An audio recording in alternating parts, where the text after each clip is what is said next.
Proverbs chapter 22, verses 24 through 25 says, "Make no friendship with a man given to anger, nor go with a wrathful man, lest you learn his ways and entangle yourself in a snare." We're talking about managing our emotions this week, and I think this proverb is particularly relevant to the culture we see around us today. More and more, I see people, whether it's on the TV, on the news, or on the internet, or even out in the streets, giving into just pure anger and hatred. They can't say a kind word to the people they disagree with. They have to fight. The greater the emotional outburst, the more attention they get. Not only do they have to fight, they insist that you fight with them, even if what they're fighting over doesn't really matter. That's why I think this proverb is so important for us today, because it's very true that anger is contagious and will draw you in if you aren't guarding against it. And we should clarify here, because there is such a thing as righteous anger. We see in the Bible, God has a righteous anger when he sees evil, and we'll feel that kind of anger as well.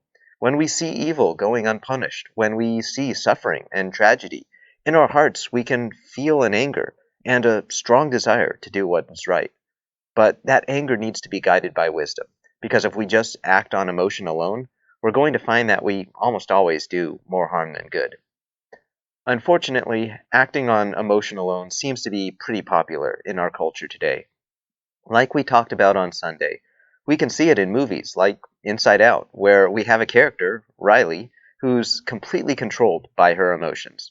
The emotions are pictured as being in some control room, and they get to dictate how Riley responds to situations.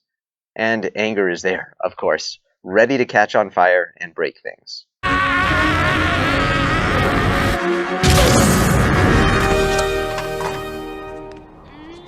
Proverbs 29:11. A fool gives full vent to his spirit, but a wise man quietly holds it back. We're surrounded by a culture that wants to pretend that our feelings are always right, or they're our personal truth, or something like that. Of course, we know that isn't true.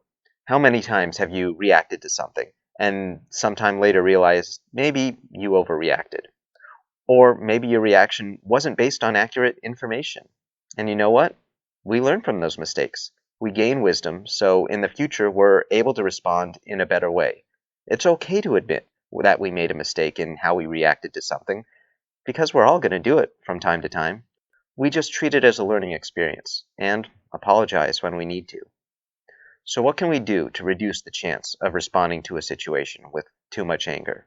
First thing is, it's good to have a few trusted people you can confide in. People you know will give you honest feedback on whether your response to a situation is correct, and not just tell you what you want to hear. Recognize when your emotions are starting to take hold of you, and try to distance yourself from the problem until you can talk it through with someone who can give you a more balanced view of the situation. Above all else, remember that God is still in control, even in our worst situations. He hasn't forgotten us, and he isn't ignoring us. Sometimes just reminding ourselves of that is enough to give us peace to last us through the crisis. And don't forget that emotions are good. God created us with them. They each have a proper role to play in our lives, even anger and sorrow. But wisdom helps us use them in the right way. Stand back! That worked. Well, what would you do if you're so smart?